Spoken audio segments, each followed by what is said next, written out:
Mit navn er Erling Jernø. Jeg er komponist, og så er jeg også iværksætter. Og de seneste 5 år har jeg lavet designet sanserum til daginstitutioner, skoler og voksenundervisning sammen med mit team. Og vi kalder det som sagt for MeWeSpace. Og det er sådan et, I kigger ind her. 3 skærme, som kan have forskelligt indhold. Surround sound, lys og duft. Og i MeWeSpace, der skaber vi stærkere oplevelser. For eksempel en filmet person, der taler med børn. Jeg har taget en kasse med. Vil I se, hvad der er i kassen? Ja. Så må jeg hellere tage låget af.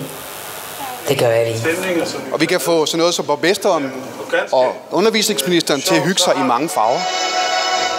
Og de ældre, de oplever, og de fortæller på livet løs i MeWeSpace. Og netop de ældre er derfor, jeg er her i dag. For nu kommer vi med en ting, som er et MeWeSpace, der kan stå rundt om en seng, eller kan stå inde i fællesstuen, og som kan have egne produktioner. Man kan simpelthen lave sine egne produktioner i MeWeSpace, og det er hele nøglen til at lave det her sanserum, som er en immersiv oplevelse, der kan deles i fællesskab. Med en meget nem teknologi kommer man i kontakt med MeWeSpace via en føler, der sidder på MeWeSpace, og så kan man komme i gang med at uploade til sin smartphone.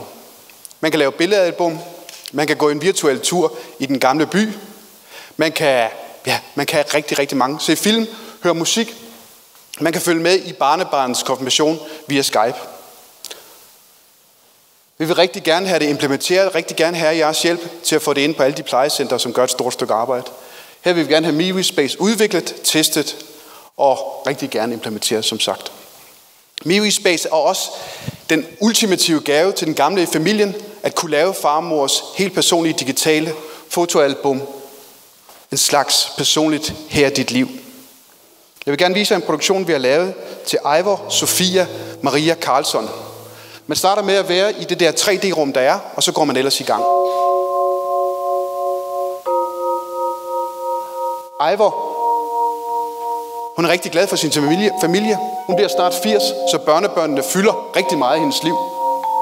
Hun har været bærejomfru i Stockholm. Hun holder rigtig meget af japansk broderi og laver det og giver det til sin familie, så ofte hun kan komme til det, altså højtider og sådan noget. Hendes stjerner er Omar Sharif i filmen Dr. Zhivago, og ikke mindst Gene Kelly i Singing in the Rain. Hun har inviteret sine bedste venner og sin søn ind i MeWeSpace for at se hendes helt egen designede produktion. Og den er selvfølgelig meget langsommere og roligere end det pitch, I oplever her. Det er den der på hjørnet, der tror jeg. Der, ja. Yes. Det var der, hvor hun var. Det, som Eivor oplever her, det er selve meningen med det, vi arbejder med i MeWeSpace. Sanseliggøre minder, bekræfte relationer, bevidne kompetencer, særligt de faglige og særligt de menneskelige. At vi får mennesket ind i centrum, og at vi får, de sociale og de virtuelle medier til stede for de ældre, som vi tager som en selvfølge i vores liv, og som de næste generationer vil insistere på. Okay? MeWeSpace. Kom endelig og snak med mig.